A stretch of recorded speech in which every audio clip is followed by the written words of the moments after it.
Let me welcome you all to this evening's event sponsored by the Institute for Religion, Culture, and Public Life here at Columbia University. My name is Matthew Engelke. I'm the director of the Institute, and it's a real pleasure to have you all joining us. And I'd like to thank our panelists and chair for taking the time this evening for this event, which is entitled Life After Death in Black America. So this event was initially scheduled to take place last April, and of course we all know what has happened, all the many things that have happened since then, which make this event, I think, even more pressing and more important to have. And so I'm very, very grateful to everyone for rescheduling. And the event is part of a series that was supposed to be a year-long series last year at IRCPL called Death and After. That series is continuing this year. So while we do have some rescheduled events like this one, please be on the lookout for further events in the spring semester here at Columbia, all of which will be available on Zoom. So let me just take a moment and introduce Josef Sorett, who will be chairing this evening's event. Josef is the chair of the Department of Religion here at Columbia University. He's also a professor in the Department of African American and African Diaspora Studies, and serves on the Faculty Advisory Committee of IRCPL, and indeed runs his own center focused on race, religion, and sexuality here at Columbia. So Josef is going to be chairing this evening's event, and he will be introducing our speakers. I'll just say a bit of housekeeping or kind of Zoom protocol for participants. Please feel free at any point. You should see at the bottom of your Zoom screen a Q&A box where you can at any point put questions there to the panelists that Professor Sorett will be able to present to them after they finish speaking. So that's it from me. And again, thank you all so much for joining us this evening. Josef, over to you. Thank you, Matthew. Thank you for the idea and vision for this series, for the invitation to help coordinate and host and moderate this event. I also, of course, want to thank Mariana for all the work that she has been doing behind the scenes, as well as Walid and others at the IRCPL, at the community of folks who make IRCPL go. Thank you, Matthew, for your leadership, and to the community for helping to pull everything together, even in the last minute, having to resend out to all the folks who are eager to attend tonight's event the new web link. So I am really just excited, in need of this conversation, and couldn't be more happy about who we have here for this conversation, friends and colleagues, conversation partners. To Matthew's point, I will briefly offer some opening words, introduce our speakers. Our speakers will then offer presentations, their own remarks on the questions at hand for this evening. And afterward, we hope to have I know everyone is looking forward to a robust conversation. I see already some comments going into the Q&A space, and so I would invite those of you in attendance to weigh in there, and I will do my best to select as many as possible, and open them up to our panelists, who I'm sure are eager to engage those conversations. As Matthew has already said as well, that this event was initially envisioned, imagined, and organized in a pre-COVID world, which feels now like years ago, even though it was only 7 months ago. And so what I want to do is just read very briefly the remarks that were planned in thinking about the event that was part of the invitation for our speakers, and then I will introduce them briefly and hand it over to them to lead our discussion. Arguments around Black death abound. In certain iterations, the long story of Black life in the Americas is won by the looming prospect of premature, untimely, or even primordial death. From the status of social death under the terms of chattel slavery to contemporary struggles for life in the face of state and state-sanctioned violence unto death. A variety of critics in this tradition have observed some variation on the theme of what the poet Claudia Rankine surmised in her 2015 book, Citizen. The condition of Black life is one of mourning. We might raise this up as a question this evening. As Rankine's own work suggests, the conditions of Black living have been animated by a robust set of artistic, cultural, political, and spiritual performances that speak to an abundance of methods for flourishing and for affirming the truth of the now iconic hashtag Black Lives Matter before, after, and in the midst of death. And now, 7 months after the original event was scheduled, in a moment when appeals to the dual pandemics of COVID-19 and white supremacy have almost become cliche, the stakes of this conversation would seem to be amplified, novel yet not, right? Part of an ongoing struggle that is the conditions of possibility for the story of Black life under the sign of modernity. Life after death, life and death, death as beginning and end, life as the refusal to allow death the final word, the final say. This is the predicament of what it means to be human. This is the story and work of religious studies. That is also the task of Black studies. And it is a pleasure, although that would seem to be a poor choice of words, to be able to take up these questions, this moment of considering the entanglement of death and life in the context of the Black experience in this present moment on Zoom with these three people. And I will read their bios in the order in which they will present. First, we will hear from, and it is a pleasure to have her here this evening, Professor Karla F.C. Holloway, who is James B. Duke Professor Emerita of English and Professor of Law at Duke University. Congratulations on that, right? She's the author of 8 academic books that indicate her interdisciplinary interests in literature and law, cultural bioethics, especially ethics of care at the end of life, and African-American cultural studies, including the classic Passed On, African-American mourning stories, legal fictions constituting race composing literature, and as a new act, I guess we could say in her emerita years, she has begun a debut as a novelist. I have on my Kindle and in hard copy, and there it is, A Death in Harlem, and I know we are eagerly awaiting book 2 in the trilogy next year, Gone Missing in Harlem. Thank you, Professor Holloway, for being here. Next, Nyle Fort, who is a minister, scholar, and activist based in Newark, New Jersey. He is currently a joint PhD candidate in religion and interdisciplinary humanities with a concentration in African American studies at Princeton University. His dissertation, Amazing Grief, The Politics of African American Mourning, is a scholarly meditation on the complex and contested ways public grief shape contemporary Black activism. Now's research has been supported by the Ford Foundation, the Forum for Theological Exploration, and the University of Pennsylvania's Excellence Through Diversity Dissertation Fellowship. Thank you, Nyle, as well. And finally, our last panelist this evening will be LaRonda, Professor Rhon S. Manigault-Bryant, who is a professor of Africana Studies at Williams College and founder of Conjure Girl Blue Productions. A proud native of Moncks Corner, South Carolina, Rhon navigates the academy as a scholar activist where she merges her life as a thinker, musician, and filmmaker.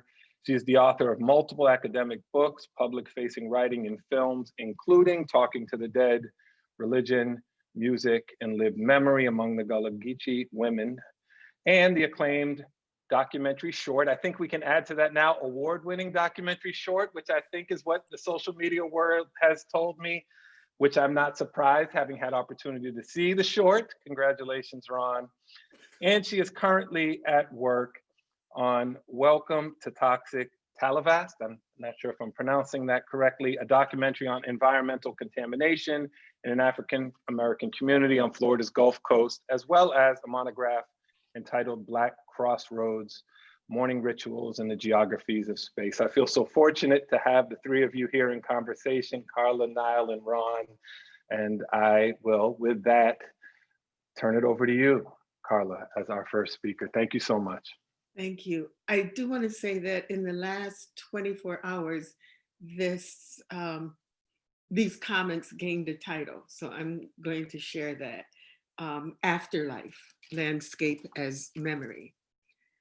These are days when it's reasonable to understand I Can't Breathe as a call to ritual and moment, the collect of a community that is felt and known and practiced a certain and familiar conduct of mourning and memorial. We live in spaces where our vision, whether it's clear-eyed insight or fixed at the peripheries, what Horton Spillers would call borders, boundaries, and frames, might be landscape for our memories, especially because for Black life, Black death is our muse. Words recover and reconstitute our being. I don't think it's surprising at all, perhaps, that the Greek gospel, John, is my favorite because it begins with, in the beginning was the word. But it's been difficult for me to understand beginning and origin as a complexity that could shift with one's situation in time. That my own son's last words would be, I can't breathe, fearfully whispered in a prison cotton field where he had been shot, trying to escape the work detail and that event would become for me an origin story. It was a prison guard who held him as he died, and he whispered to her, I can't breathe, in a cotton field. But I'm ahead of myself.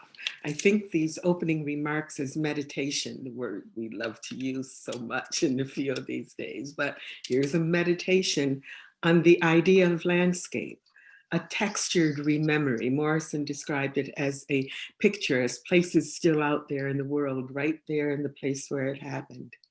In this way, landscape for me, a 20th century cotton field, it's a haunt. And as thoroughly as I resist the claims of Afro-pessimism, its dismissal of agency just leaves me cold. The materia of our death and dying is indeed constitutive of US race, but I'd argue it as provocative and a creative complexity that attaches to our being in ways that assure our lives maintain their subjectivity. Black life is an intentional and a florid engagement with idea and manner of afterlife. Far from being mere ghosts or haunts or spirits or haints, these engagements are fully and appropriately excessive and intricate ways and means of living with purpose within the Du Boisian veil, or deliberately in the gap of Ralph Ellison's Black is and Black ain't, Invisible Man, and alongside the embellishment of Morrison's rememory. The prompt you've given us all leads toward a consideration of our reliance on Black being. And I couldn't help but keep thinking of reliance in that legal way, as a contractual obligation, something that you give in order that the contract will be met. But our reliance is on Black corporeality in the midst of death, an acute reality that makes our navigating both promised and potential life. And you might think here of the excess mortality rates of Black women in childbirth as a way of interrogating the complexity in the midst of. This is why I see a perversity in the signal image of Black Lives Matter protests, of gathered hands raised with the chant, hands up, don't shoot. Really, I thought, because for me, and now I'm going to try to put an image on, what is this, Zoom, which I've never done before, but my grandson told me I could do this, so share screen, hold on. That sounds good. And host disabled attendee screen. Host, you disabled attendee screen sharing. So forget it. Oh, maybe I can do it. I don't know if you can see this image.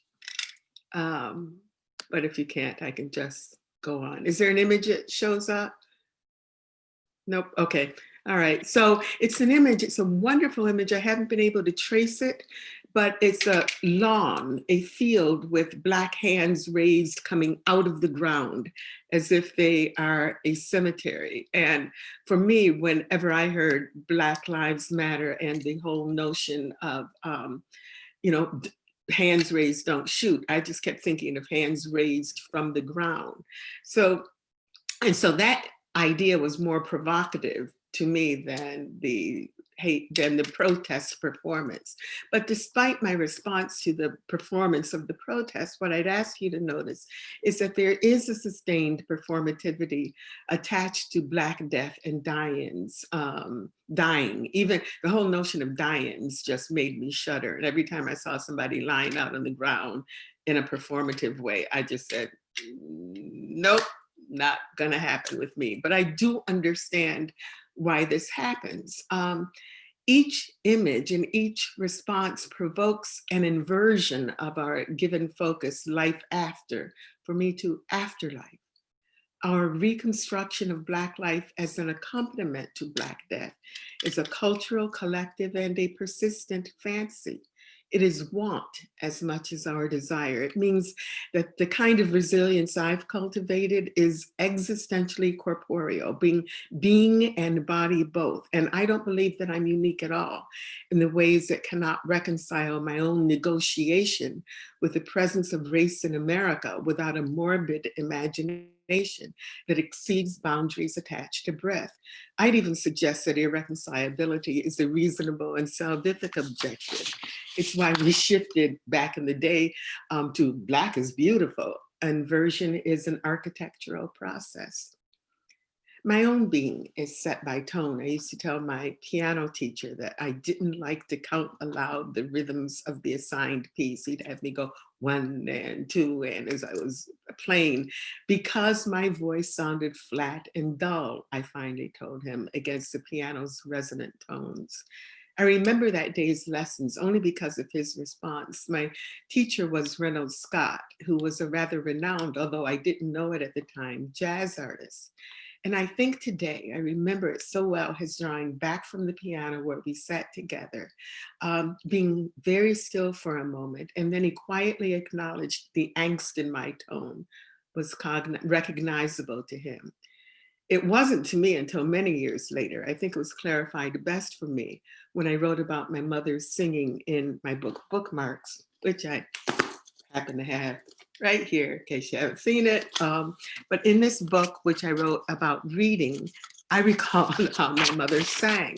I thought then it was mindlessly, but I know now how mindful my mother was. She sang through any task, even while in bathrooms, yes, in the stall, or in museums. I think now that it was her way of crafting a space that her mindfulness could occupy.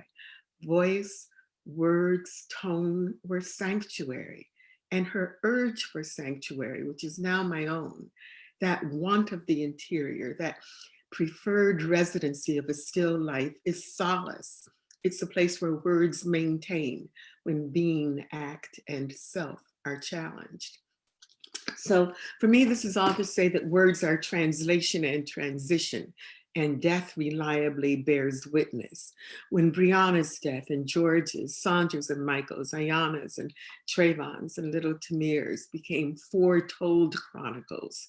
When, and be clear about this, when saying their name claims a text, that is in fact the animation of an existential threat, not life after death, but the affirmatively textured and accompanying intimacy of afterlife.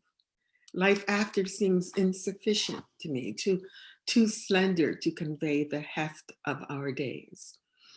Let me say something I should have said at the beginning, which is I'm especially grateful for the opportunity to participate in this symposium, not only because of the company that has made such generous thank you room for me, even in these America years, but because it gives me an opportunity that I felt I wanted to be perfectly honest as the end of my own life looms closer. I have to admit how old I am.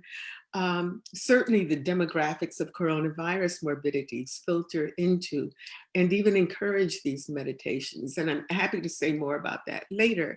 But for now, I just invite you to reflect on how, for some who take COVID-19 seriously, and for those who would ordinarily not spend a good deal of time contemplating ways to preserve the lives of our family members and ourselves, the virus may have made some simulation of the quotidian, the daily lives of Black America more familiar.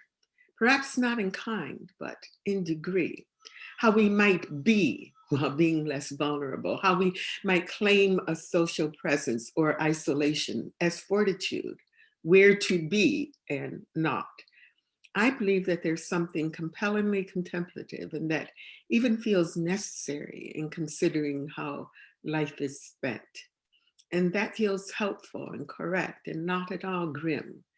Death in life, as life, with life, during, whatever the preposition, given the evidence of our days, all is afterlife if you are Black and American. So the nearly 20 years after the publication of the book that I've come to think of as surprisingly prescient, this one that you so kindly mentioned, Passed On, wants it and me to claim an afterlife and to have the final word, an afterword, if you want. So this symposium gives me a chance actually for a commentary that up to this point is most reliably located on the Twitter at Prof. Holloway. So thank you for bringing me off the Twitter and onto a much more formal and respected platform. And I'm deeply grateful for the community that this reflection and gathering has encouraged.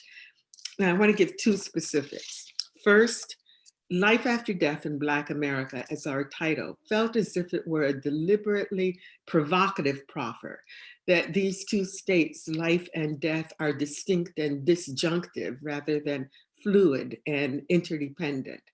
One might be tempted with such a construct to be literal. After you die, and if you're Black, then what? Well, interrogate the consequence.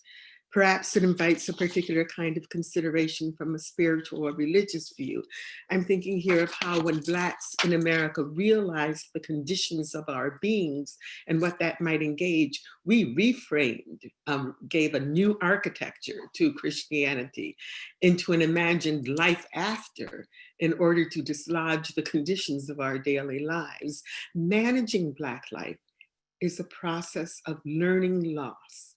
Whether that loss comes with the absence of breath or being, or a child sold or killed, a sibling acting out in ways that makes that sibling or others vulnerable, a health disparity, diabetes, a virus, hypertension, prostate cancer, attached to particular bodies because of systemic social inequities. And don't come at me with the genetic nonsense because I'm not here for it. All of these, though, do prepare us to anticipate ways in which learning loss manages resilience. Second, I think it's important to attend to the work that after performs in our titular premise. And warning, this is the linguist leaking out. Given the syntactic structure of the title, life is our designated subject.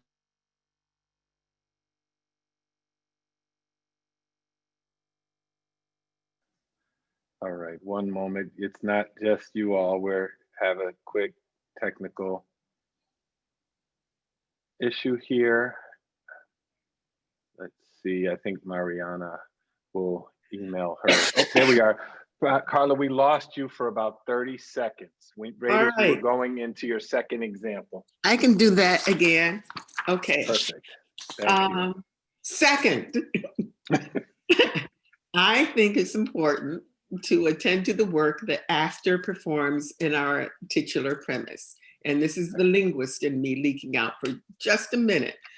It's given the syntactic structure of our title, life is the designated subject.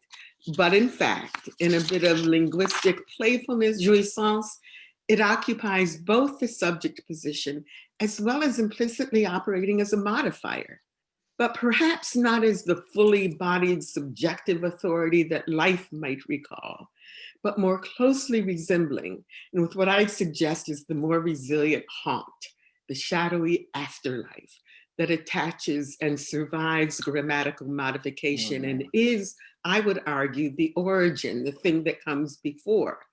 That's the nature of this particular haunting. The titular phrase is recursive rather than declarative. I'd argue cultural history as a helpful lens here. I'd look carefully at the vital conditions of becoming, the I was born narrative of the enslaved, which as I'm saying it out loud, I keep saying, and somebody was saying, was already born so they could say I was born. And that's what I mean by recursive. It keeps going back on itself. I'd look carefully at the orthography Christina Sharp offers in the wake that animates slavery's afterlife.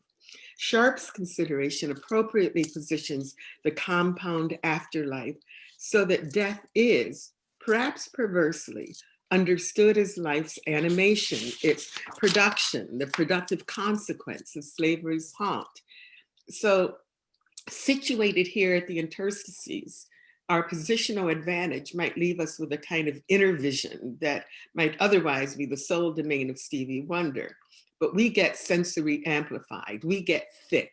If we situated life both as subject and objective haunt, we'd see that shadow as the agent as well as the animation. So in a way of a conclusion, that which survives the recursive shape-shifting of life after death is afterlife. It is a thick descriptor. And where does this leave us with breath? With a thing that in or at the moment of its pending loss labors to animate the afterlife? With the protests and resistance, with the lingering memories of last words, with the haunt of their performative and remembered resilience, and personally with the stunning awareness that these words are common rather than extraordinary. What one notices is the waning of one's breath at the very time when its presence might make a vital difference. And further than this, and this point is as curious as it is critical to me, the onset of loss is a phrasing common enough to be shared from Michael Brown and George Floyd to my own son. There are volumes of transcripts, records that testify to these as last words. All of this saying, pronouncing, declaring are more than worthy of our quietude in the space, the reverent space it leaves. My own scholarly adjacency to medicine as a bioethicist leads me to acknowledge the biology of the moment, the ways in which expiring is all about breath, capacity, lungs, volume, what Edwidge Danticat has Sophie say about Haiti, that I come from a place where breath, eyes, and memory are one. We come from that place. And we must bear witness to that declaration as a statement about the quality of and in afterlife. This recognition is the text of a negative dialectic, and nobody is more surprised than me that I've returned to a structuralist argument in my 7th decade, well beyond my years in the classroom, but bear with me for just a minute. I offer the notion of a negative dialectic as a way of unveiling the constitutive authority, subjectivity of a phrase like life after. It's a phrasing that progressively embeds the notion that life might exhaust itself even after it's conceived, even as it is conceived. And here I am thinking of Adorno. Black life is persistently, even nominatively mediated by a circular paradox of afterlife that exposes why Black Lives Matters are materially different from every life. I'll leave my commentary with this thought. When I finished Passed On, even though I felt the weight of those 3 words as breath expressed from my child's lungs, from his thoughts, I still felt as if it was my own personal requiem, my private grief, that they were just for me, words just for me and my partner's reading as we sat in the State Bureau of Investigation's office and read the official report of his justifiable homicide by police, that's what it was called, that for me marked the passing of my child in exactly the way Arundhati Roy clarifies when she wrote, "It is curious how sometimes the memory of a death lives on for so much longer than the life it has purloined. But I was wrong about those words being either personal or private, and even their being idiosyncratic. They had the company of souls. The dead do bury the dead. And further, they conceive and incarnate the dead by assuring that the dying declaration, I can't breathe, composes an afterlife as compound expression of death's complex landscape. I began these remarks calling attention to landscape, so it's reasonable to end here. Simon Schama appropriately characterizes landscape as a kind of jurisdiction, and Swiss philosopher Henri Amiel explained landscape as a condition of the spirit. Both are correct. Landscape is juridical identity and cultural memory. Both are the essence of spirit. And if this premise holds, identities are the cultural construct of re-memory. Our lives, Black matters, recursively become Black Lives Matter as they contour both the ways of our living and the means of our dying. Why sever one from the other? We cannot. One compounds the other. We can't dismiss the interpretive, intellectual, creative, and imaginative game when one embeds within the other as afterlife. The end. Just never said that at the end of the talk before, so yeah. Well, we are glad to be in the space as you offer that as a final word this evening. I think, and as has already come in the chat space from Christina Sharp, thank you so much, Professor Holloway, for those beautiful remarks. And I know as I was looking forward to this evening, right, not just in your remarks as they were modeled, but in each of our panelists, the bringing together of what we think of as the existential with the intellectual or the academic, and always already putting to the lie the fact that those things are never not already always on the table. And we might add to that, as you also mentioned, this interdisciplinary conversation. So I am interdisciplinary and intergenerational. With that, thank you again, Karla and Nyle. Next up, we'll hear from Nyle Ford. Wow. First, just thank you so much for having me to participate. I was extremely, and still am extremely excited and also frightened to be on a panel with such giants, to be real with you all. And so I came in excited and frightened, and now I just want to say everything that Professor Holloway said, and then the end, and just leave it at that, because it was masterful. So I need you all to help me breathe, talking about breath, because I'm truly undone by the words you offered us. And so it feels like I want to just talk to you about what you said, but I'll perform my duty and present, and then hopefully we can talk after this, and then after this. So my presentation is going to flow in 3 parts. First, I'm going to talk briefly about how I came to the work I do around African American mourning. Then I'm going to take us back to 2014 to a small suburb outside of St. Louis called Ferguson, and offer some thoughts on Michael Brown's makeshift memorial and the formation of Black Lives Matter. And lastly, I'm going to turn to our current political moment. But first, I want us to do an exercise together. And we only have a little bit, and I know this is sensitive, so you don't have to do it. If you were to make a makeshift memorial of 3 items honoring someone you lost, what would those items be? If you were to make a makeshift memorial of 3 items honoring someone you lost, what would those items be? I want to ask you all what those items are, but I'm just going to let that linger and hopefully sit in the background, and maybe for some of you, you'll continue to ask the question after. Part 1, hide and seek. There was never a dull moment growing up in a Black funeral home. After school, my brother and I played hide and seek between and inside caskets. Our chores included rolling old Star Ledger newspapers used to prop up bodies for wakes. In the summers when I wasn't at basketball camp, I passed out peppermints and tissues to family members of the deceased. I knew I didn't want to make a living burying the dead, but I was spellbound by how we mourn. Service after service, I witnessed the electricity and elegance of Black grief, the adorned body outfitted in an open casket, elders dressed in their Sunday's best, sharing stories of the good old days, teenagers with a classmate's face graffitied on RIP t-shirts, a spirited eulogy followed by a restive repast where soul food is served, and of course, family drama unfolds. It's a ritual of death transformed into a celebration of life, and it was the germ that grew into my scholarly work. My interest in the nexus between African-American mourning and social justice movements began in August 2014.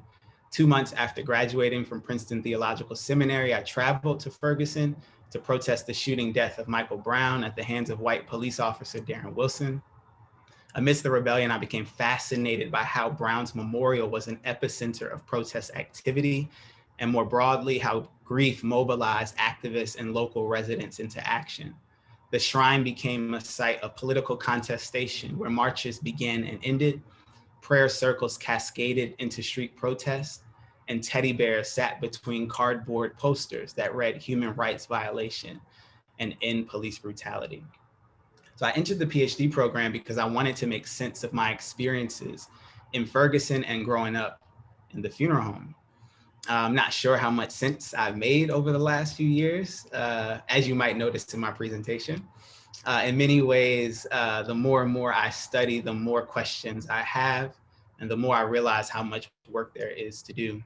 But the good news is that I'm almost done with my dissertation, and I'm currently on the academic job market. For anyone who's interested, I will drop my email in the chat, I'm just saying.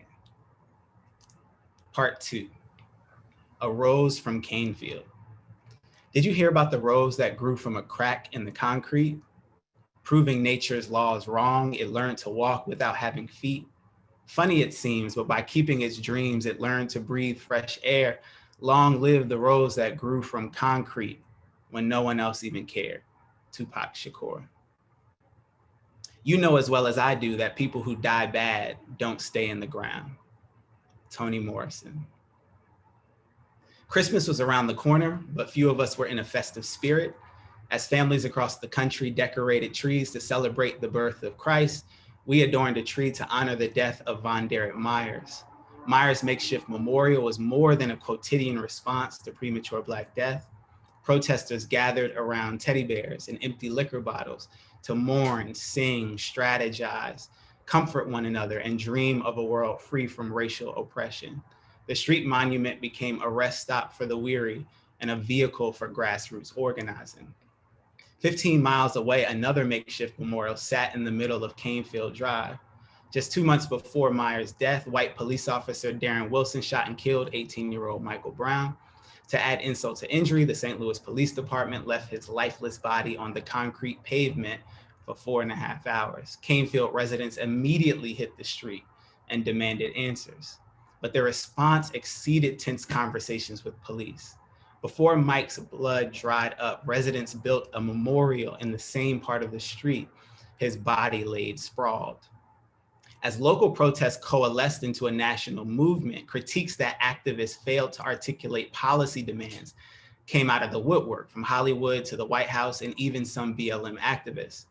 In an interview with Oprah Winfrey about the popular cable series Queen Sugar, filmmaker Ava DuVernay said she hoped the show would, quote, dismantle the public notion of BLM, which emphasizes protest and dissent, end quote. After a White House forum on police reform in 2016, activist DeRay McKesson told reporters that President Obama was, quote, incredibly solution-oriented. According to McKesson, Obama pushed attendees to think about the concrete things that both the administration could do and law enforcement and activists could do to make sure we address the issue of police violence head on. So for the next few minutes, I'm going to offer a reading of Mike Brown's makeshift memorial as an act of protest and as a useful analogy for a certain way of thinking about contemporary Black activism. I conceptualize the construction and maintenance of the memorial as a challenge to protest to policy political discourse, as well as reigning notions of the political that reduce Black activism to formal channels of civic engagement. As BLM critics and sympathizers alike called for Ferguson protesters to create concrete demands, mourners were placing rose petals atop the concrete of Canefield Drive. The street memorial became a site of struggle that animate what I'm calling, at least for now, makeshift politics, a style of political engagement that defies pressures to translate protest to policy while affirming the value of grassroots activism, the building of beloved community, and the persistence of collective grief. So political struggle is about more than voting, legislation, and being a dues-paying member of an activist organization. People engage in politics in a variety of ways. This is not to say that everything is political, but that if we only look for politics in the voting booth or even at a formal protest, then we miss a vital aspect of Black political life. This is Robin Kelley's argument in Race Rebels, Culture, Politics, and the Black Working Class. Kelley opens the book with a really good story about working at McDonald's as a teenager. He describes how he and his co-workers regularly stole food, punched time cards before beginning work, played hip hop music to the chagrin of white store managers, stylized their clothes, and my favorite part, refused to wear hairnets because, quote, to net one's jerry curl, a lingering afro, or a freshly permed do was outrageous, end quote. Kelley calls these acts of defiance politics from below. These are everyday forms of resistance rooted in Black vernacular culture, but they are also informed by political economy.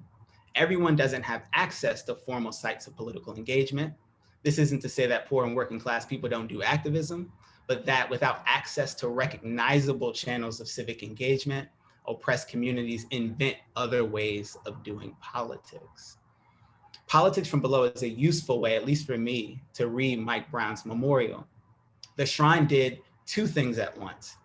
It articulated an oppositional critique of the police state and affirmed the preciousness of Big Mike's life, and by extension, all Black lives.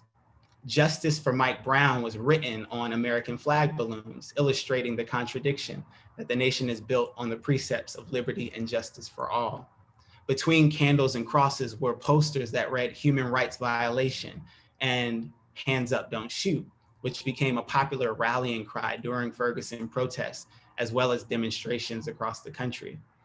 And behind a grinning Tony the Tiger teddy bear sat a piece of cardboard that read, "In police brutality." Rebellions are oftentimes told as stories of blight. Buildings were destroyed, so-called rioters looted, social upheaval disrupted law and order. On the flip side, such explosions are often viewed as the consequence of a singular event. A cop brutalized a Black teenager, a white vigilante murdered a Black man jogging through his neighborhood. Missing from these accounts, however, is an analysis of the material conditions that precipitated the uprising and the dynamism, and this is the point I really want to drive home, the dynamism protesters and community members cultivated in the midst of the fire. 11 days after Wilson shot and killed Michael Brown, protesters burnt down the Quick Trip on the corner of West Florissant Avenue and North Winds Estates Drive. While mainstream news outlets condemned the rioters for burning and looting private property, protesters were busy transforming the former gas station into a service station of their own. The Squirt's Quick Trip soon became another ground zero throughout the rebellion, and it stood just 2 blocks away from the candles and flowers adorning Mike Brown's street memorial. The gas station and makeshift memorial bore a striking resemblance. Both feature an eclectic array of visual arts that condemned police violence and honored the memory of Mike Brown. At the former Quick Trip, protesters provided cardboard and markers for people to adorn the space. Residents covered gas pumps with protest signs. His name was Michael Brown, stood on one pump. RIP Mike Brown rested on another. One protester even spray painted the red and white Q2 logo with the words, "The QT People's Park, liberated August 10th, 2014. Occupiers of the QT People's Park, QPP, filled the space with music, dance, improvisational meetings, food and water stations for hungry and thirsty protesters, and vendors featuring community-based organizations such as the Arch City Defenders and local ACLU. The QPP held together a community of resistance that experimented in deep democracy. Black youth from the neighborhood who may not have felt comfortable gathering outside of a church or the office building of a civil rights organization were able to meet, express their rage, and have fun. One night, a breakdance crew performed. On another night, a punk rock band set up a makeshift concert and a group of silent performance artists put on a play. Many elders worked the stations, from the cooling centers to the food tables, while activist organizations distributed material regarding current campaigns and upcoming actions. This is our place. This is what we've got, one activist told a reporter outside the former gas station lot. These people have no other place, so they've made it their own, the activist continued. The dearth of formal spaces to gather required protesters to improvise. Theirs was a politics from below a former gas station canopy. So the gas station and street memorial formed a kind of makeshift town square, an interim site of protest activity that incubated a style of political engagement that challenged the doctrine of protest to policy, as well as traditional notions of what an uprising looks like. The makeshift was a site of struggle where protesters could not only rage against patterns of police violence or deliberate protest strategies, but also forge bonds and build beloved community.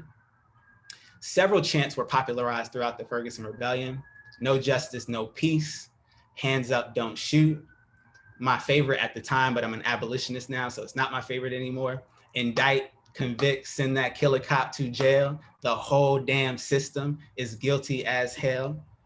Each chant articulated a critique of or demand from the state. Such chants show that, contrary to Oprah's and Obama's remarks, BLM did have demands, however broad. But I'm not interested in proving critics of the movement wrong.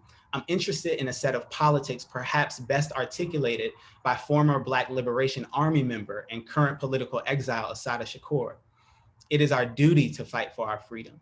It is our duty to win. We must love and protect one another. We have nothing to lose but our chains. Let's think of Assata's quotation as an interpersonal demand. An interpersonal demand. This is different from critiques of institutional power, demands for governmental accountability, and calls for the implementation of progressive policies, all of which are extremely important to the success of social movements.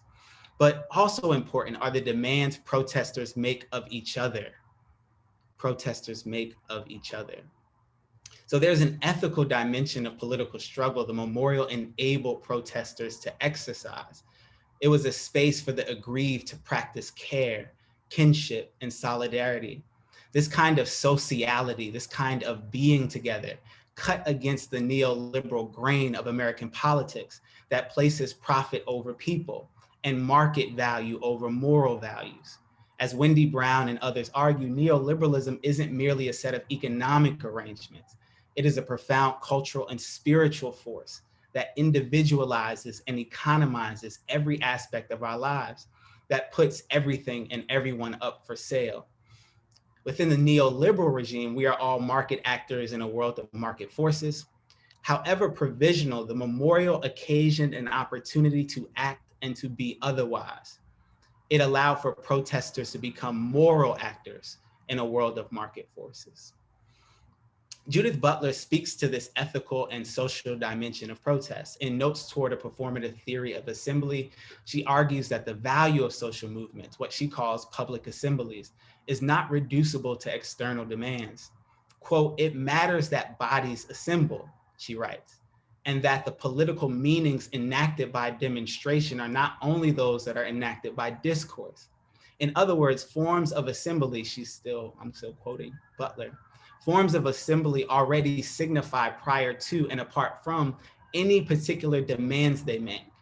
Silent gatherings, including vigils and funerals, often signify an access of any particular written or vocalized account of what they care about or what they are about." So Butler's laying claim to this provisional dynamic of protest informs my conception of makeshift politics. Implicit in calls to translate protest to policy is an antagonism, intentional or not, toward transient forms of activism, unmediated by institutional authorities. I believe this antagonism circumscribes the transformative power of protest movements. The push to get people off the streets, to translate temporary occasions of political engagement into formal policy demands, denies the value of what Butler calls the politics of the street. To make it plain, as we say in the Black church, there is a value to street protests that exceeds its capacity to make demands of the state. In other words, as activists seek to make the world anew, there arises an opportunity for us to make ourselves anew. I think of Mike's makeshift memorial as the place where Robin Kelley's Politics from Below meets Judith Butler's Politics of the Street. Both frameworks challenge and exceed reigning notions of the political. Kelley in quotidian acts of resistance, music, fashion, working at McDonald's. Butler in instantiations of public assembly, funerals, vigils, silent protests. At stake, Butler continues to write, is the question of whether the destitute are outside of politics or are in fact living out a specific form of political destitution along with specific forms of political agency and resistance, end quote. So if we think the oppressed are outside of politics, then we render them, at least in a sense, politically dead. The memorial brought the dead to life. It resurrected the memory of Big Mike and the agency of those left in his wake. And it did so by taking the politics from below into the politics of the street. So the encounter between Mike Brown and Darren Wilson lasted about 2 minutes. Mike and his friend Dorian had just left Ferguson Market and Liquor. Wilson was on duty heading westbound on Canefield Drive when he saw Brown and Dorian walking eastbound in the middle of the street. As the three approached each other, Wilson swerved his Chevy Tahoe SUV and parked diagonally, blocking both lanes of traffic. According to Wilson, he asked the two, "What's wrong with the sidewalk?" According to Dorian, however, Wilson told them, "Get the fuck on the sidewalk." What was actually said is disputable, but what is consistent throughout both accounts is that the initial encounter began with Wilson demanding Mike and Dorian to move from the street to the sidewalk, and that they both refused to obey Wilson's order. This detail resonates with the fact that residents built Mike's memorial in the middle of Canefield Drive, in the same spot that the unarmed teenager's body laid for 4.5 hours. The choice to build a street memorial is significant, not only because it broke the law, according to the Ferguson Municipal Code, but because it broke the logic of law and order, by which I simply mean the popular idea that the criminal legal system is the ultimate arbiter of justice. Whether residents and protesters conceived of themselves as lawbreakers, to me at least, is beside the point. My point is that the memorial laid claim to public space without the approval of, and in certain ways, in defiance to the authorities. It was a concrete reply to the question that protesters raised in a popular chant, "Whose streets?" The shrine announced emphatically, "Our streets." Part 3, and I'm almost done. Refusing to give death the last word. I heard about the killing of Ahmaud Arbery the day after my friend's father died of COVID-19. Then I heard about the killing of Breonna Taylor, then 21-year-old Dresden Reed and 19-year-old Mikhail Rose, both killed by Indianapolis police within an 8-hour span.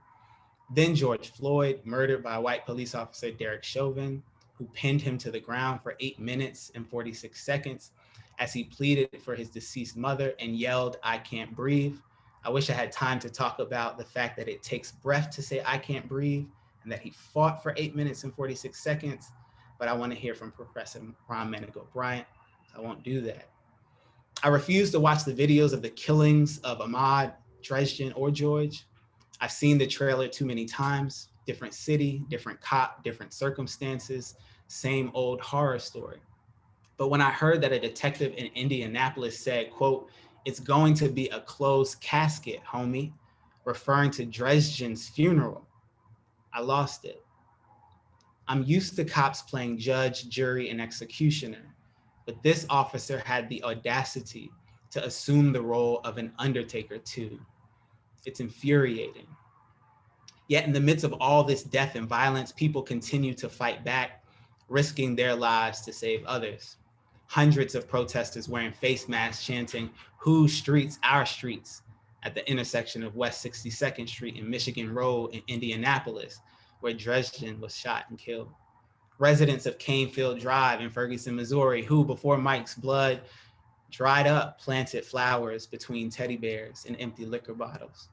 Bree Newsom scaling a 30-foot pole the day after President Barack Obama eulogized Reverend Pickney, the pastor of Mother Emanuel, scaling a 30-foot pole and bringing down the Confederate flag. In an interview after her arrest saying, "When I saw his casket rolled under the flag, I knew that I had to do this." The heartaches and heartbeats of Black joggers as they ran with Ahmaud Arbery. Today, I marvel at the bravery of people across the country calling to defund the police and abolish the prison industrial complex. But I think what I'm most excited about is the demand we are making of each other to, in the midst of the deadliest pandemic in over a century, refuse to give death the last word. Thank you. The end. Thank you, Nyle.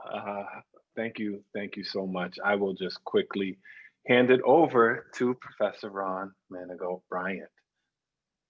All right. Yeah, I will just start by saying there are no accidents. Let's just leave it there. When I was a graduate student in the early 2000s, one of my advisors, Gary Latterman, and I bonded over death. At the time, being bonded with someone over not death itself, but the study of, engagement with, and perceptions about death seemed like such a strange thing.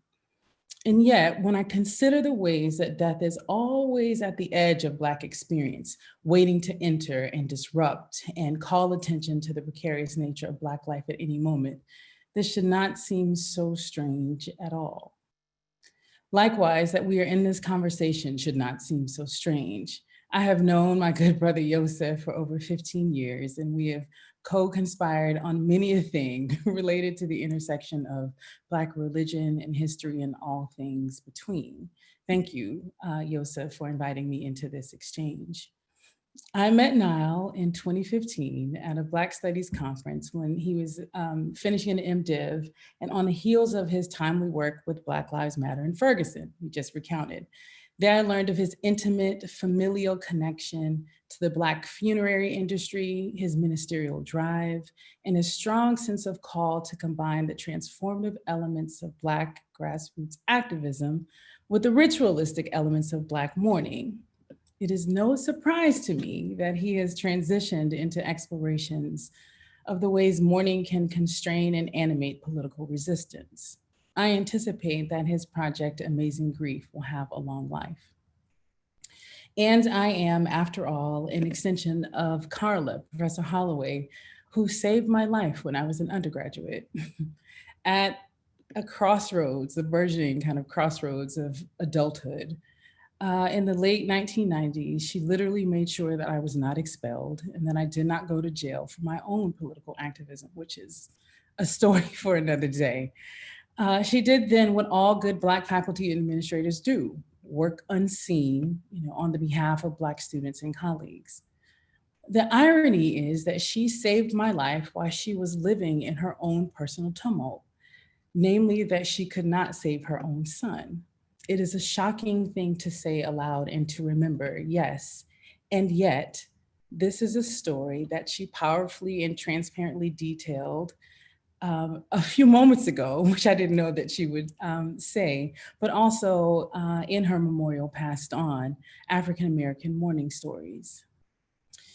Passed on has always stuck with me. It's done its own quasi-familial haunting. I remember nodding with an intuitive Black kind of no sense at Karla's pervasive query of what she calls the inevitable question culturally conditioned for Black life. Who's got the body?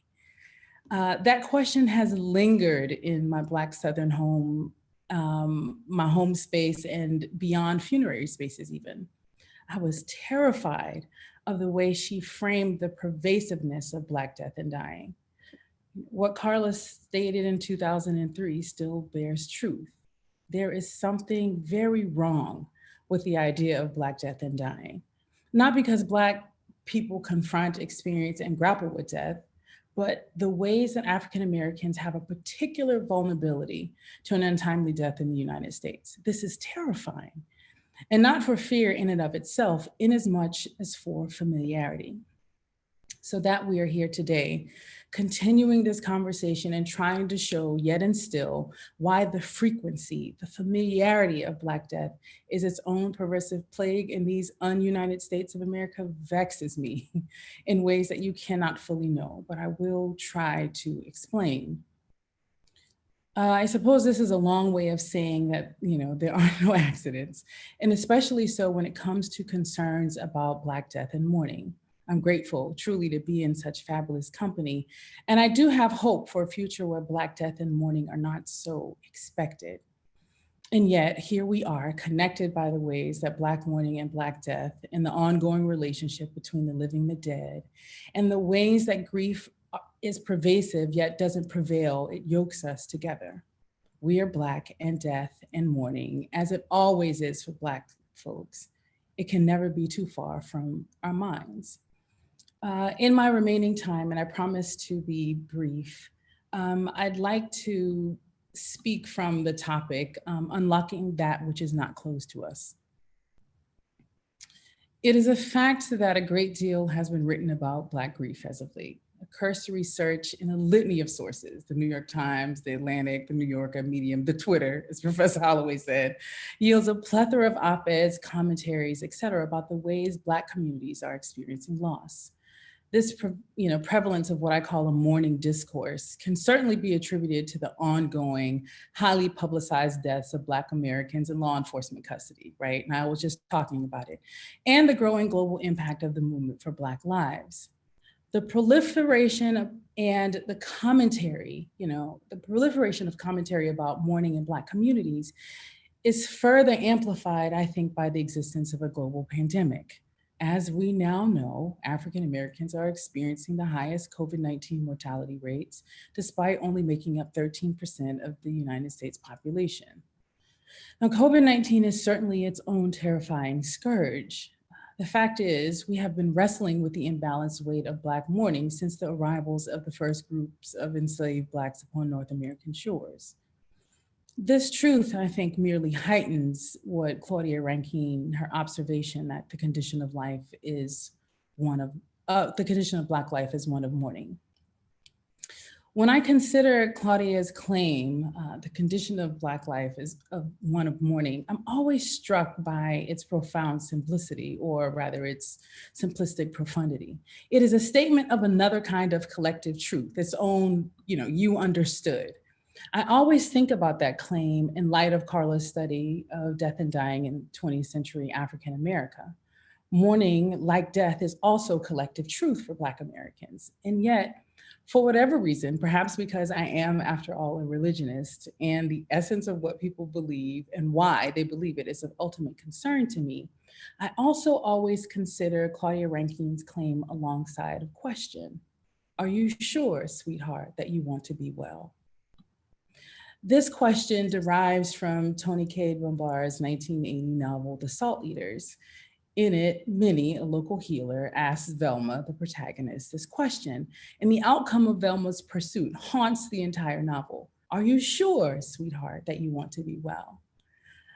Notably, Minnie follows that question with another collective truth, and I love this. Just so you're sure, sweetheart, and ready to be healed, because wholeness is no trifling matter, a lot of weight when you're well. I always think of the perils of Black existence and the realities of loss and death and mourning with some possibility of agency, of remembering, and of wellness. Minnie's question identifies Velma's crossroads moment of choosing between alternative healing practices that she offers and the Western allopathic medicine that she had unsuccessfully been using. Those Western ways nearly led to Velma's demise. We mustn't forget that Velma's liberation came through a recovery, a recounting of folk wisdom. Many helped her unlock that which she had forgotten, but ultimately was not closed. Choice is certainly one way to unlock agency, and remembering is another. And so too is ritual, if we want to be well. And here, I'm really a religionist, right? In short, I want to extrapolate on the rituals that accompany those crossroads spaces between Claudia Rankine's claim about mourning as a deep, intricate condition of Black life and Tony Cade's ushering towards seeking wellness. I believe that we can only fully attend to the contours of Black mourning by responding with the appropriate grieving rituals, an absence that I cannot help but notice within the popular prominent mourning discourse. So I'm considering the power of rituals to fill the absences of gaping grief holes, to help us navigate the unsettling weight of death. Ritual, like mourning, is always more salient when practiced in community, and I want to make plenty good room for Black mourning and the geographic spaces into which that collective mourning takes place. I'm thinking a lot about the practices, the songs, the performances, and the traditions that govern the ways we attend to our dying, we care for our dead, we mourn, and we process our grief. This includes practices such as burning sage, creating ancestral altars, and the use of medicinal herbs and oils to soften calloused skin. It also incorporates the peppermint and lavender-based salves designed to open breathing passages while easing the transition into death. These long-standing practices loom large in the Black imaginary. There are sacred rituals divined at the literal, metaphorical, and metaphysical spaces, at crossroads, to help Black folks survive and pursue wellness in the midst of profound loss. My current thinking and writing about these Black crossroads builds on my longstanding work on the spaces between the living and the dead, right? Exemplified in my book, Talking to the Dead, but also akin to what I publicly laid bare in my essay, My Mother's is Busy Getting Ready to Die, and that's tied to my documentary, Short Death, Everything and Nothing.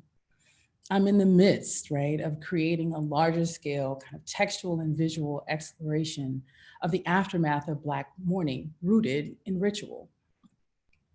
Like those works, I am making, as Karen Field suggests, an effort to recall what one cannot remember mistakenly, right? It's an excursus into the ritual practices that have sustained and continue to sustain generations of Black folks as they mourn. And, it's a ritual roadmap drawn from within Black communities that have imbued sacred meaning to the geographic spaces where they grapple with Black collective grief. As we who live in the beautifully tumultuous existence that is Black life well know, however, death is never far from life. My current thinking then is also deeply tied to my own profound loss. And I want to conclude by offering a story, as Karla describes, right, that has become community property of sorts. I performed rituals for my mother, Gwen, while she lay on her deathbed in a South Carolina hospice facility. At that time, I initially struggled with how to navigate such a deeply mournful moment. In accepting my mother's death, I came to understand that I had to prepare her living body for metaphysical passing. I didn't know this initially when I reached my mother's hospice bedside, which was 5 days before she died. But I began to sense that need when my mother shifted from a calm rest on the first day to mildly labored breathing by the second day, to active groaning and struggle by the third. That third day was particularly difficult. My mother, who by then was nonverbal, let it be known that there was nothing peaceful or good about the state that she was in. Our 7-year-old son only visited briefly that day. Her groans and shuddered breaths rendered all of the family visitors uncomfortable.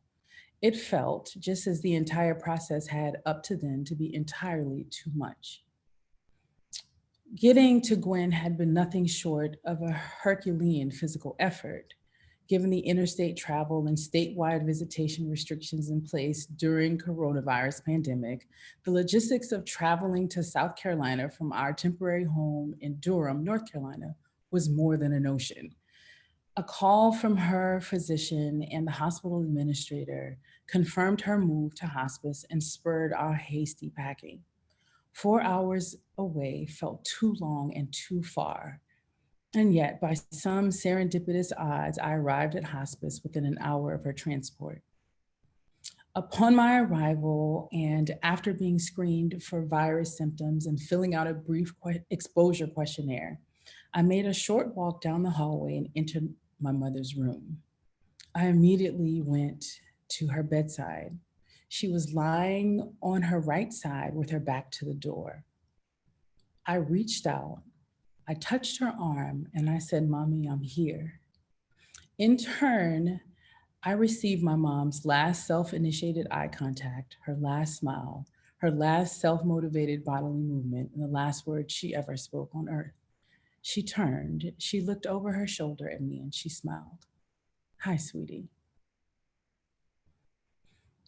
In those death vigil days, right, I came to understand that it was not people that my mother needed in her near final hours, though that was important.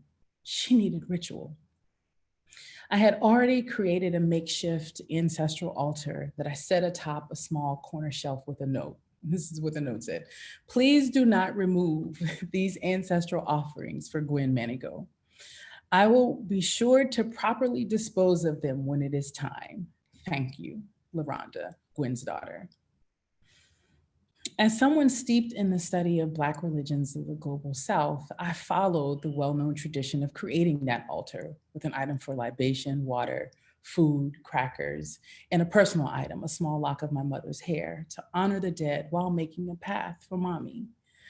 I was mindful to carve out a minimalist space that wasn't disruptive to the energy of the room. An ancestral altar is, after all, an active space. I also followed an internal inclination to include something sweet alongside that water and those crackers, as Gwen, my mother, often craved a sweet, salty combination. So I placed a few mandarin orange slices alongside the cheddar crackers, the tuft of hair, and the nondescript plastic cup of water. On that third day, my mother's unsettled state also got to me. I was vexed by my inability to help her remain comfortable. I knew enough in that moment that her restless state had little to do with me, though. And since she had not been deemed imminent, that stage in hospice care where the person could literally die at any moment, I sought to clear my head. So I returned to my husband and son at a not so close Airbnb, which was like all we could find given the timing and the restrictions. I took a long hot shower, I laid down for a nap, and that nap felt like a full night's sleep. My sleep was profoundly restorative, and not just because it gave my exhausted body, my grieving heart, and my racing mind a chance for needed respite. It was during that nap that I came to be reminded of the rituals I forgot I knew. The dream I had took me to the childhood home I shared with my mother, my brother, and my maternal grandparents. I saw my grandmother, Annie Mae, as she and I sat with other women in the community around the bed of someone who was dying. I couldn't see the person's face, but even in the dream, I knew the who didn't matter. It was the what that did. What we sang, how we sat, how we actively yet selectively laid hands over the person's body, how we used the lavender that I could smell to treat the body and a petroleum salve to soften the skin. It was how we prayed and spoke and cried and laughed and communed. It was how we went to the town's crossroads together to make an offering. I awoke with a profound sense of clarity about what must be done and prepared to do my mother's crossing rituals. Rather than being imagined, my dream was akin to being reminded in a memory of all the things I already knew. So getting to Gwen, getting to my mother and preparing her body then meant that I also had to prepare myself. I had to be reminded of that which I already knew. And from that, I came to understand that when it comes to Black death and Black mourning and Black loss and Black survival and Black healing and Black wellness, there is profound power in allowing oneself the opportunity to remember what one has thought lost. These practices, these rituals are not necessarily close to us, even as they seem to be. Rather, they live deep within us, awaiting to be unlocked. So I conclude now with my own claim. It is our charge then to do the ritual work of preparing ourselves to facilitate the spaces that unlock that which seems to be closed, and yet the way is not closed. That was true in the past, that is true now, and it is true before, after, and in the midst of death. The end. The end. Even within academia and even on Zoom. Thank you, Rhon. Thank you, Nyle. Thank you, Karla. Thank you. We still do have some time for question and conversation. There is one question as well as a note of appreciation in the chat space. I will try to lift this question up. And I know that, as Nyle suggested immediately after Karla, you all might have questions or comments for each other, or if indeed there are not an abundance of questions in the chat space. So I flag that here if others don't make their way into the chat space after this first question. So I'll open it up with this question and then we'll go from there. And this question comes from Anna, who asks, and I think, Rhon, you already began to move us in this direction, right? And for a panel hosted by the Institute for Religion, Culture, and Public Life.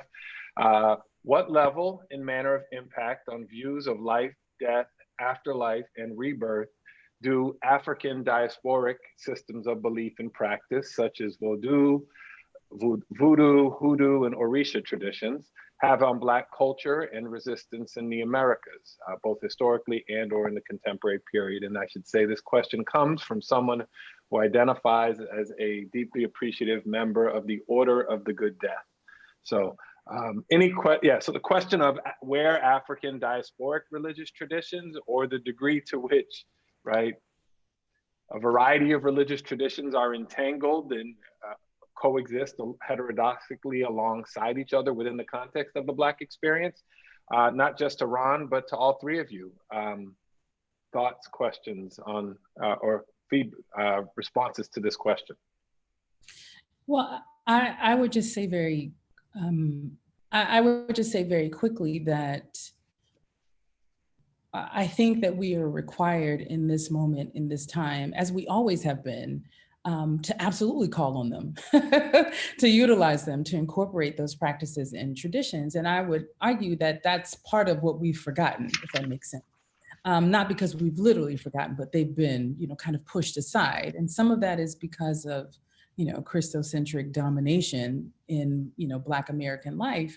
But I think that's also why you find people who are, Beyonce is talking about charging crystals on a full moon in a popular song, right?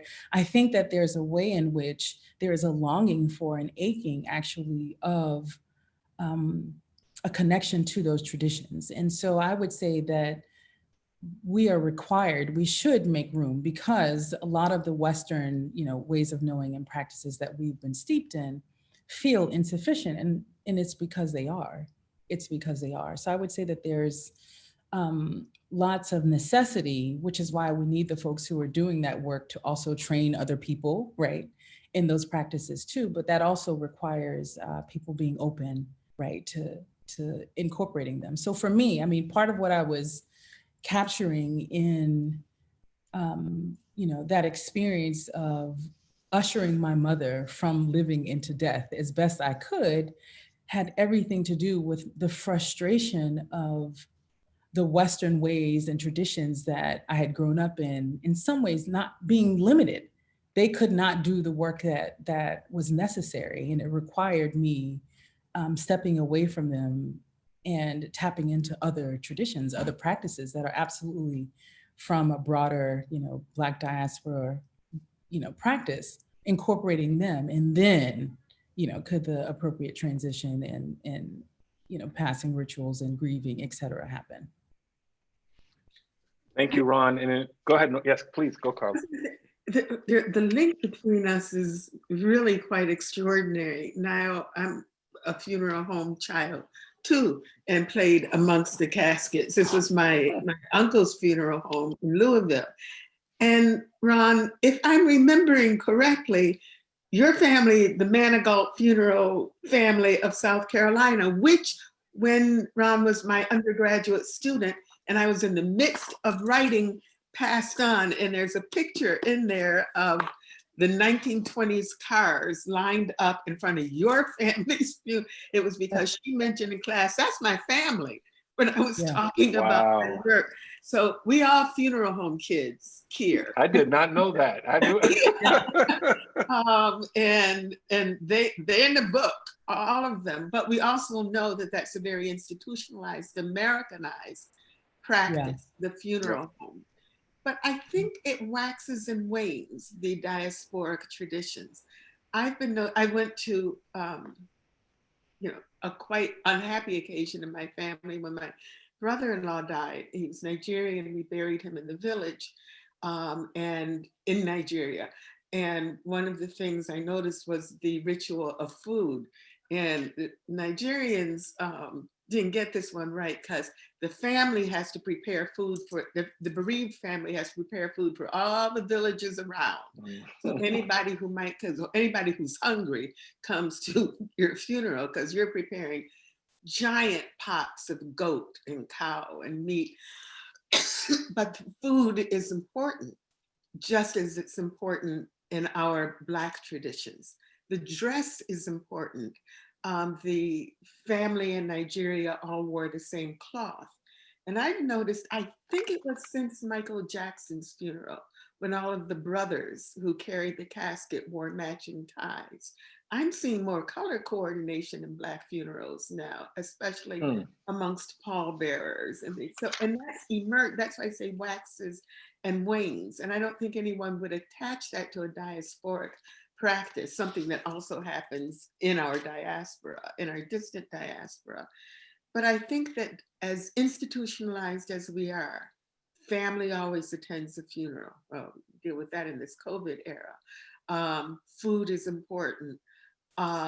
Resolutions, families, also known as family speech making, are important, or speechifying during a funeral. So there are ways in which the evolution of those practices has attached to American industry.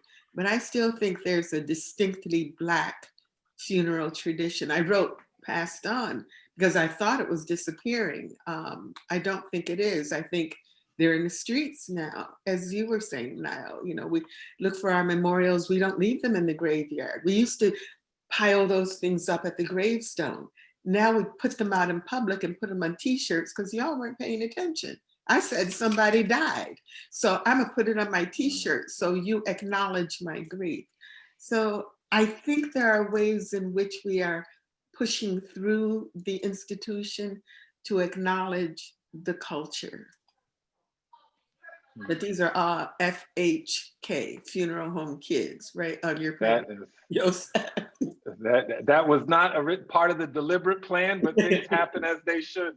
As Rhon said, there are no accidents. So Nyle, it looked like you're preparing to weigh in here. I want to just add one thing on to maybe this question. Is right, sort of there's an opposition of, say, African-derived religions and Christian religions, or what we think of the American context. And Pablo has sent a follow-up question that sort of rethinks the path, the trajectory, right, of one of sort of an African legacy that continues to shape the Black present in the Americas. And he asks, aren't African-American spiritualities and religions always part of a broader diaspora, which is to say, right, we're in the diaspora here in the context of the US. And I wonder, like, in terms of your point around things that register as political or not, to what degree do we see religion, right, in what kinds of different registers, whether it's in the register of what we think of as African-derived or as unbelief or what have you, that might also be more readily accessible if the generation that you're talking about is also alienated from the church or from traditional forms of religion and politics. Does that make sense? And if not, any of your thoughts on the sort of general question are welcome now. I don't think I have much to say to this question, although I think it's a really important question. I think the answers given were, I'm learning as I hear Professor Holloway and Professor Manigault-Bryant talk. I do think about, when young people pour out liquor to the dead. I think that's a really fascinating and sometimes overlooked moment that's connected to this history and tradition of libations. Part of why I think it's extremely fascinating is that many of these folks don't have a lot of money. And so to go to the liquor store, buy a bottle of liquor, $20 bottle, $30 bottle, you buy it so that you can, lift your spirits, whatever. And to pour some of that out for the dead, I think it's remarkable critique of capitalism, however, unintentional it might be. So I'm not speaking to the specific question, but that's what came up in my mind of how sometimes there's these practices that folks who are practicing might not even know that they're part of this sort of larger tradition, and that can cut through a variety of different political arrangements, and in this case, sort of a political economy. So I don't have any. Excellent. No, that I think it does. Rhon, did you want to follow up here? And then I was just a very quick follow-up to say that, part of what, the picture that I for sure am trying to paint, and I think, there's absolutely echoing among us, is there's always this continuum of spiritualities, right? And African-American spiritualities are always working in this broader diasporic continuum. And so part of what Karla, I think, is calling us to think about, as am I, and Nyle is we're all doing it, is the efficacy of those practices and how they are deployed, right? How they are used and what mechanism and what role they serve. And so there might be a moment where, taking over the QT is not necessarily the outcome, even though the energy of what it was that was being done might happen in a different space, right? So one might occupy a familial home in the same way that one might occupy the QT, and it has that type of communal sensibility. Yeah, so I would like to, just say that it's all in a continuum, which is why it's so important for us to, exchange information so that we can do a better job of connecting the continuum where it meets and also where it diverges. And Niall's point about the libation is exactly right. I mean, that comes from a West African tradition, and it has evolved. And folk now, we don't know why we pour out a little bit, but we say for the ancestors, for the ones who've come before. And then if you can see, this is a picture of Rhonda's family funeral home back in the 1920s. Manigault, Gatton, and Williams, and see those cars lined up in front. Cars were important, back in the day. And Rhon inspired me to go looking for pictures, and then everything went to heck. But so I think somebody mentioned dress, what you wear. And I got into a long Twitter discussion, because the Twitter, which I assume is like the jet, that's why I call it the Twitter. So the Twitter and the jet will have you discussing these things like, what do you wear to a funeral? What did children wear? We wore white until the age of adolescence, children did. And other mourners dressed all in black. And now you see a great deal more casualness, in my judgment, in Black funerals. But for those out there looking for a project, I want somebody to do the economies of Black funeralizing during the age of COVID, because I think our people are making some money that often was not made, because we count the number of bodies we do per year. That's how a funeral home business says, well, I usually do X number of bodies. Well, if you consider coronavirus and the bodies, I bet you there are not a significant lot of discounts going on. And I bet you there's a lot of business happening. So after this, somebody might want to look to see if they bought a new car. Yeah. The political economy, an unanticipated one in the midst of COVID. So if we are over. Show up. Absolutely. So I want to ask, I guess we're over time, but I want to ask a last question that I think there are a couple of great questions here. I want to, and I apologize for not being able to bring all of them in. I want to ask the last one from a name that many of you will recognize, Blair Kelly. that is asking, and this is the question of what comes after, before and after, or the temporality of the conversation, and not asking anyone to predict the future. I don't think that Blair is doing that, but the question is, in light of the profound scale of Black death in the pandemic and the quiet way in which so many are suffering, right, to observe how striking this is, how do we imagine what might come next, right? In the ways in which we've challenged the temporality of thinking about life and death, of life entangled in death or death before life. Any thoughts, as all of you have observed and acknowledged the disparate and dramatic impact of the current pandemic on Black folk? What do we see on the horizon? And I'm gonna say, as a way of wrapping us up, because we're over time, 1 minute response from each person. I know it's a small question, and so I'll add an appropriate small time bracketing to help wrap it up. And I want to, of course, as you all are doing that, thank everyone for hanging on. We had a really great attendance this evening to witness and participate and learn from these incredible presentations. So I want to thank everyone for that and offer our panelists 3 quick final words in thinking about the horizon moving forward on these questions. In whatever order. Well, maybe we'll go in. Go ahead. Yeah, please go ahead, Karla. I think that this will be a time for invention and creativity, because I think we will want to return to mourn, memorialize, to ritualize those who have passed that we were not able to give proper respect to. So I think some formulation of a ceremony will happen for those that we were not able to mourn. And then we will go back to our constant invention of the Black funeral as we understand it. But I think there will be a special kind of, I suspect there will be a special kind of space for mourning those that we lost and were not able to be there. Thank you, Karla. Rhon or Nyle, a final thought in either order? Go ahead, please. I am not sure. It's something that I've been asking myself and my friends and my mama every day. I think that it depends on what we do as scholars, as activists, as parents, as friends, people in the neighborhood, neighbors. I really do. I don't think anything is inevitable. I hope that there is not a push to return to normal on the mainstream, even though I'm very nervous about that, because normal, of course, is what got us mass incarceration, is what got us police by all those things.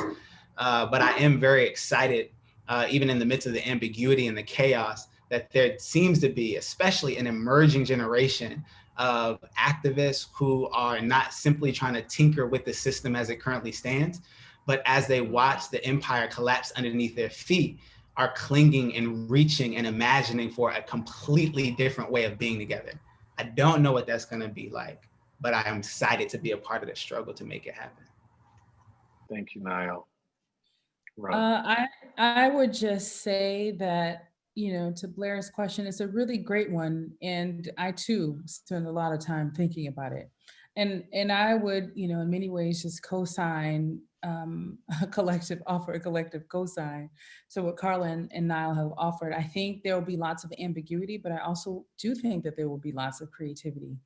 And the other thing that we haven't named it explicitly, but I also think that there will be more intense and substantive community making. And I think that there will be lots of generative love that comes out of that. And because I don't know about you, but I am holding on. You know what I mean? I'm holding on to those that I love and that I care about, and finding ways to be with them, even as distance and time makes that, you know, really difficult. So I would add that, I would offer that up to the ambiguity and the creativity, but I would also say that there will be more holding on and more love in that. Thank you, Rhon. Thank you again, Rhon, Nyle, and Karla, for such rich and thoughtful presentations that draw on the wealth of your knowledge and experience. I know that this is in fact the conversation that I needed, and I feel fortunate to be able to be a part of it. Thank you everyone as well for all the questions in the chat space, and thanks again to our sponsors, our host this evening, right, the Institute for Religion, Culture, and Public Life. And with that, to quote a professor who I hold in high regard, Professor Holloway, the end. Good night, everyone.